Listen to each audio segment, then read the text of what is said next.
Jadi, Om Henry menghubungimu karena mau menyerahkan anak perusahaan Damarion Company yang aku berikan untuknya. Tanya Marvin, dia merasa sesal akan keputusan Henry itu. Iya, Tuan. Aku sudah berusaha menasehatinya. Tetapi, Om Henry tetap kekeh pada dengan keputusannya. Katanya, dia sudah sangat malu dengan Anda, jelas Eric. Aku tidak bisa menerima apa yang sudah aku berikan, terlebih aku memberikannya untuk orang yang sudah merawatku sejak kecil. Terlepas bagaimana sikap Tante Vena dan Renata, aku tidak terlalu memusingkannya. Eric, hubungi rumah Om Henry, tanyakan apakah dia berada di rumah atau tidak. Aku mau bertemu dan berbicara secara langsung dengannya, titah Marvin. Baik, Tuan. Tuan, kata Mike di rumahnya, Om Henry sudah pergi dari pagi. Dia membawa beberapa pakaian dan makanan untuk Tante Vena. Sudah bisa dipastikan, tujuannya adalah penjara, ucap Eric. Baiklah. Aku akan menemuinya di penjara saja. Aku harus bergerak sekarang. Ayo. Mereka berdua menuju ke penjara untuk menemui Om Henry. Sesampainya di penjara, Marvin sendiri yang masuk dan berjalan mendekat ke arah ruangan kunjungan. Tahanan dengan orang yang mengunjunginya bisa berbicara dengan leluasa. Dari kejauhan, Om Henry dan Vena terlihat sedang memperdebatkan sesuatu. Marvin berdiri di samping tembok, bukan bermaksud untuk menguping, hanya saja dia tidak mau mengganggu perdebatan yang mungkin saja terjadi akibat masalah internal mereka. Jadi, Marvin memilih untuk menunggu. Vena sudah melihat kedatangan Marvin dan tahu pria itu menunggu. Sudahlah, keputusanku tidak akan berubah. Jangan lagi mengungkit kenangan lampau, Vena. Semua ini tidak ada hubungannya dengan ini, ucap Henry setelah lama terdiam dan mendengarkan ucapan Vena. Kenapa? Karena Marvin itu anak dari hasil selingkuhan kamu. Sentak Vena dengan mata yang melotot tajam. Henry membisu saat Vena mengungkit sesuatu yang sangat tidak ingin diingatnya. Rasa bersalahnya masih menjalar dalam hati, entah sebesar apa perasaan cintanya, dia malah belum bisa melupakan sosok wanita itu. Kenapa kau terdiam? Marah karena aku kembali mengungkit masa lalumu. Sungut Vena, dia melihat ujung sepatu Marvin untuk memastikan. Saat mengetahui Marvin masih berada di tempat yang sama, Vena tersenyum dan kembali melayangkan fakta-fakta kelam masa lalu suaminya. Kenapa kau selalu saja membahas masalah ini? Tidak bisakah sekali saja mulutmu diam dan tidak membuat masalah? Sentak Henry, dia sudah cukup kesal dengan Vena. Kenapa? Kau takut anak selingkuhanmu itu mengetahui yang sebenarnya? Ledek Vena, walaupun dia tertawa mengejek, hatinya meradang. Bagaimana mungkin dia bisa senang kala mengetahui suaminya mencintai wanita lain, dari masa lalunya. Lalu, apa kau lupa Renata itu anak siapa? Ucap Henry. Jika aku mau menceraikanmu, aku bisa melakukannya sekarang. Tidak ada ikatan apapun di antara kita yang mengharuskan aku untuk berpikir dua kali dan memilih bertahan. Apalagi, selama ini kau sudah kelewat batas, tidak pernah mendengarkan aku sebagai suamimu lagi. Ketus Henry, niat baiknya mengunjungi istrinya malah berakhir dengan perdebatan sengit yang saling mengungkit masa lalu getir keduanya. Sebenarnya, Henry ingin mengubur sisa kepahitan yang sampai sekarang masih terasa. Bayangan kelam itu seperti empedu, yang begitu nyaman melekat dalam dirinya. Jangan ungkit-ungkit tentang Renata. Dia tidak tahu apapun. Vena marah, suaranya meninggi, matanya melotot menggambarkan kemarahannya. Hidup putriku sudah cukup hancur karena ketidakpedulianmu. Sekarang, mau mengatakan dialah anak haram yang sebenarnya. Lanjut Vena, amarahnya melambung, dia tak bisa menahan gejolak emosi yang harusnya tidak patut dia keluarkan, seperti perjanjiannya dengan Henry dulu. Sejak awal pernikahan sampai sekarang, pernikahan mereka penuh dengan nokta merah, kepalsuan, dan keegoisan yang sama-sama terpaku di jiwa mereka. Putramu itulah yang anak haram. Jangan asal membicarakan putriku. Pekik Vena. Marvin Damarion. Kau anak haram sialan. Kau dan ibumu menghancurkan hidupku dan putriku. Ucap Vena berteriak-teriak, memanggil-manggil nama Marvin yang sejak tadi memilih diam dan menguping semuanya. Walau dia tidak tahu apa maksud dari obrolan penuh emosi Vena dan juga Henry. Tak. Suara sepatu pantofel Marvin yang berbenturan dengan lantai ketika dia berjalan menggema. Perasa Henry mulai gelisah, dia tahu Marvin sudah berdiri tepat di belakangnya tapi dia terlalu takut untuk menoleh. Takut untuk melihat raut wajah Marvin, terlebih dia takut untuk menjelaskan yang sebenarnya. Vena, kau sengaja mengatakan hal itu karena tahu Marvin ada di belakang, kan? Tuding Henry, dia sangat hafal dengan sifat licik istrinya yang masih terpendam sampai sekarang. Vena tersenyum sinis, dari wajahnya tersirat berbagai macam emosi yang ingin segera dia luapkan. Tanpa ragu Vena mengangguk membenarkan tudingan suaminya. Benar. Sejak awal aku tahu kedatangan putra kesayanganmu ini, makanya aku mengungkit semua kejadian kelam supaya dia tahu siapa dirinya. Agar dia tahu, dia bukanlah anak yatim seperti yang diketahuinya selama ini, ucap Vena, semakin kegirangan karena melihat wajah Marvin yang sudah tidak bersahabat. Biar anak harammu ini tahu diri, selama ini dialah yang menjadi penghalang antara aku dan kamu. Kamu tidak menyayangi Renata juga karena terlalu menyayangi anak harammu ini. Teriak Vena, tatapannya dan Marvin saling beradu pandang. Tolong bawa dia. Sudah di luar kendali, mengganggu kenyamanan orang lain, pinta. Henry, dia tidak mau omongan Vena semakin melebar dan makin membuat Marvin salah paham. Aku tidak mau. Aku ingin memberitahukan semuanya pada Marvin. Jangan bawa aku. Pekik Vena, memberontak sebisa mungkin untuk lepas dari dekapan petugas kepolisian. Marvin, kau itu anak haram yang tidak diinginkan. Jangan dengarkan apapun yang Henry katakan. Rasa takut Vena pada suaminya seakan sudah lenyap. Wanita parubaya itu masih menyimpan dendam karena Henry tidak mau mengeluarkannya dari penjara. Marvin, kita harus bicara, ucap Henry. Ya, aku datang ke sini juga karena mau membahas sesuatu hal denganmu. Sangat-sangat tidak menyangka, aku mendengar sebuah fakta kelam yang tersimpan rapi. Marvin tersenyum simpul, menatap wajah Henry. Henry segan menatap Marvin, pria itu pasti menunjukkan raut kesedihannya. Itulah yang paling tak ingin Henry lihat. Di mana kita harus bicara? Tanya Henry lagi, tatapannya berpendar ke segala sudut ruangan. Tenang saja, Om. Jangan takut untuk melihatku. Ayo, kita bicara di luar saja, ajak Marvin. Baiklah. Henry tetap gugup, walaupun mungkin setelah ini tidak ada yang berubah di antara mereka. Eric membukakan pintu mobil saat melihat Henry dan Marvin keluar. Di perjalanan, Eric merasa heran dengan suasana sunyi yang terjadi. Berulang kali Eric memperhatikan kedua pria berbeda usia itu dari kaca spion tengah, melihat apakah ada yang salah atau tidak. Kenapa keduanya kompak diam? Eric, ke tempat biasa. Satu kata itu yang keluar dari mulut Marvin, kemudian dia diam lagi. Ayo.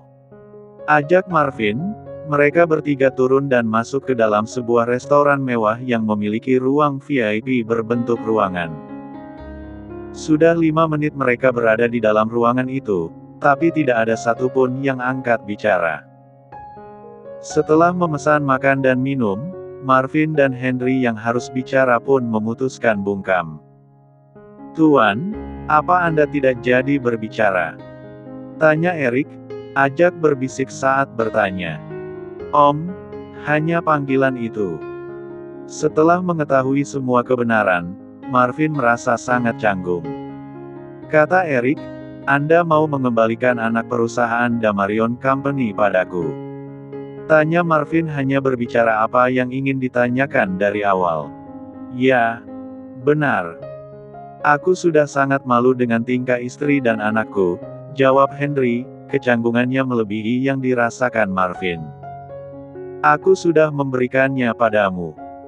Tolong jangan kembalikan, karena aku tidak akan menerimanya," ucap Marvin langsung pada intinya. "Tapi, aku terserah. Hanya itu yang mau aku katakan." Marvin melirik Eric. "Ayo, tunggu," cegah Henry.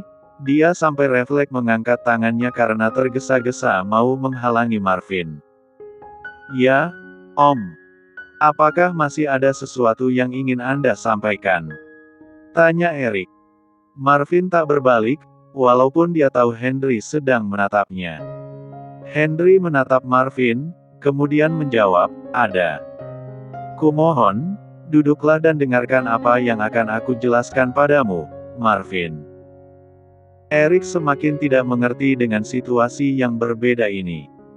Melihat Marvin duduk, Eric juga ikut duduk. Terlebih dia sangat penasaran dengan apa yang akan dijelaskan Marvin. Sejak tadi suasananya begitu mencekam. Sebenarnya, apa yang terjadi di antara dua orang ini? Apa yang mau Om Henry jelaskan? Mengenai perusahaan? Sepertinya bukan, batin Eric. "Aku tidak tahu harus memulai penjelasannya dari mana. Tapi, apa yang Vena katakan itu tidak semuanya benar," ucap Henry. Dia menguatkan hati dan mengeraskan lidah supaya bisa mengatakan semuanya. Menurut Henry, apa yang Vena katakan juga benar adanya. Mau sampai kapan semua rahasia ini terkubur? Apa selamanya Marvin akan menganggap dirinya seorang yatim piatu? "Aku harus memberitahu yang sebenarnya, walaupun nanti akhirnya Marvin kecewa pada apa yang sudah aku perbuat," batin Henry. "Benar yang Vena katakan, kamu memang anak kandungku, kamu bukan yatim piatu seperti yang kamu pikirkan. Dan, Renata bukan anak kandungku," ucap Henry, kepalanya tertunduk. Dia begitu menyesali keputusannya di masa lalu. Setelah mendengar pengakuan Henry yang sangat menggentarkan jiwa, semuanya kompak terdiam. Sibuk dengan pikiran masing-masing. Banyak pertanyaan yang mendiami pikiran Marvin dan Eric. Tapi, Marvin memilih diam, menekan kekecewaannya sedalam mungkin. Begitu pula Eric, meski mulutnya gatal. Bukankah tak pantas jika pertanyaan itu didahului olehnya? Marvinlah yang paling memiliki hak paling besar saja memilih bungkam, walau Eric tidak tahu apa alasannya. Kenapa Tuan Marvin diam saja? Dia sudah tahu mengenai fakta ini jadi tidak terkejut lagi. Atau, dia diam untuk menekan amarahnya? Batin Eric. Belum terjawab lagi rasa penasarannya pada Henry, dia sudah dibuat penasaran dengan reaksi Marvin lagi. Kecanggungan dan ketegangan ini juga dirasakan oleh Henry sendiri. Cukup lama dia diam, mempersiapkan diri untuk mengungkap fakta lainnya yang mungkin akan semakin memperdalam rasa kecewa Marvin terhadapnya. Namun, dia harus siap. Itu semua konsekuensi atas perbuatan yang dulu dilakukannya. "Marvin, Renata bukan anakku. Cuma kamu. Satu-satunya anakku," lanjut Henry. "Renata itu anak Vena dengan pacar terdahulunya. Dulu, setelah dia hamil 2 bulan, kedua orang tuanya mendesakku untuk menikahinya." Akunya, Henry menatap Marvin yang sukar menatapnya balik. "Aku memang tidak menerimanya. Tapi, Aku tidak menyangka mereka tidak menyerah begitu saja, sambungnya. Merekalah yang memisahkan dan mencelakai ibumu, Marvin. Marvin terbelalak. Aku tahu, ibuku meninggal dunia saat melahirkanku, itu cerita ibu panti tempat aku ditampung dulu. Tapi, aku benar-benar tidak menyangka, ayahku bukan meninggal karena kecelakaan kerja. Ayahku tidak mengakuiku sebagai anaknya karena sudah memiliki keluarga baru. Membiarkan aku mengiranya mati, daripada menghancurkan kebahagiaan keluarga barunya, Marvin tersenyum getir. Benar dugaan Henry, Marvin sudah menyalahpahami dia. Meski apa yang Henry lakukan dulu itu memang salah, tapi bukan itu tujuannya. Bukan karena dia tidak mau mengakui Marvin sebagai anaknya. Ada segudang alasan yang harus segera diperjelas sekarang juga. Demi Tuhan, bukan begitu maksudku, Marvin. Tolong dengarkan dulu penjelasanku, aku tidak mau disalahpahami, bantah Henry. Tidak perlu, tangkas Marvin, dia hendak pergi namun tangannya langsung dicekal Eric. Tuan, lebih baik dengarkan dulu saja. Aku tahu Anda sangat kecewa dengan kenyataan yang ada. Tapi, lebih baik dengarkan dulu, bukan? Jangan berasumsi sendiri, bagaimana jika apa yang kita pikirkan tidak sesuai dengan apa yang sebenarnya terjadi. Nasihat Eric. Marvin kembali duduk, tubuhnya lunglai. Sekejam apapun seseorang, sekuat apa fisiknya, jika sudah menyangkut hati dan orang tua, permasalahan yang mengecewakan pasti akan membuat seseorang itu bersedih. Kamu bukan anak haram, Marvin. Dulu, kedua orang tua Vena memintaku untuk menikah dengan Vena. Aku sendiri tidak tahu mengapa mereka memilihku, padahal jelas aku sudah memiliki seorang istri yang sedang mengandung. Aku menolaknya. Kupikir, dengan penolakan sederhana itu membuat mereka mencari orang baru yang mau menikah dengan anak mereka. Nyatanya tak begitu. Kedua orang tua Vena malah memfitnahku. Mengatakan pada ibumu, aku berselingkuh dengan Vena sampai wanita itu hamil. Mereka akan memberikan uang untuk biaya hidup ibumu jika dia bersedia pergi meninggalkan aku, terang Henry, sesekali memejamkan matanya. Seolah dia sedang menggali kenangan kelam yang begitu menyakitkan. Terlihat jelas matanya yang berkaca-kaca. Mungkin, ibumu sudah sakit hati, jadi segera menyetujui kesepakatan tanpa berpikir dua kali. Saat itu, dia hamil 8 bulan. Dia melarikan diri ke sebuah desa yang agak terpencil. Saat melahirkanmu, mereka sengaja mencelakainya sampai meninggal dunia. Kemudian, kamu ditaruh di panti asuhan dengan surat keterangan bahwa ibumu sudah meninggal dunia, jelas Henry lagi. Jadi, kenapa sekarang kau bisa menikah dengan wanita iblis itu? Kau tahu dia yang mencelakai ibuku, bukan? Kenapa kau menikahinya? Bentak Marvin, matanya memerah sampah berkaca-kaca. Urat-urat lehernya terlihat semua. Dia begitu marah pada Henry yang dianggapnya begitu lemah. Tidak mampu melindungi ibunya. Maafkan aku, Marvin. Kabar ibumu meninggal dunia sudah menyebar saat itu. Kabar buruk itu membuatku terpukul. Mereka kembali menjebakku. Mereka mengumpulkan warga untuk menangkapku saat aku sedang berbicara berdua dengan Vena. Kamu dinikahkan secara paksa saat itu, terang Henry lagi. Penjelasanmu sungguh klise. Aku tidak mempercayainya begitu saja. Marvin tersenyum dengan air mata yang mengalir.